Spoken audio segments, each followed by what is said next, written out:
നമ്മുടെയൊക്കെ കോളനികൾ തേനെടുക്കുമ്പോഴും കൂട് പരിശോധിക്കുമ്പോഴൊക്കെ അവിചാരിതമായി റാണിയെ നഷ്ടപ്പെടാൻ സാധ്യതയുണ്ട്.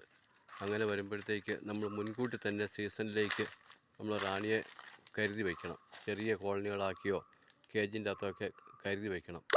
അങ്ങനെ വെക്കുകയാണെങ്കിൽ നമുക്ക് റാണി പോയാൽ നമുക്ക് ഉൽപ്പാദനത്തെ ബാധിക്കാതിരിക്കാൻ, നമുക്ക് നഷ്ടസാധ്യതകൾ കുറയ്ക്കാൻ വേണ്ടിയിട്ട് ഇപ്പം തന്നെ ഞാൻ പുതിയ സെല്ലുകളെടുത്ത് കേജിനകത്ത് വെച്ചേക്കുകയാണ്. അത് വിരിഞ്ഞ് വരുമ്പോഴത്തേക്ക് ചെറിയ കോളനികളാക്കി ഞാൻ അതിനെ പരിപാലിച്ചുകൊണ്ടിരിക്കും. എപ്പോഴെങ്കിലും വലിയ സെറ്റ് പിരിയാനുള്ള ലക്ഷണങ്ങൾ കാണിക്കുവാണ്, ഓവർ സ്ട്രെങ്ത് ആവുകയാണ്, അങ്ങനെയൊക്കെ വന്നു കഴിഞ്ഞാൽ നമ്മൾ ചെറിയ കോളനികളിലേക്ക് അതിനെ നമുക്ക് മാറ്റി ഇതിനെ നമുക്ക് ക്രമീകരിക്കാൻ പറ്റും. അപ്പോൾ റാണി പോയാൽ നമുക്ക് അതിനെ വേഗം ഈ റാണി എടുത്ത് നമുക്ക് കൊടുത്ത് കോളനിയിൽ നിന്ന് നഷ്ടസാധ്യത നമുക്ക് ഒഴിവാക്കാം.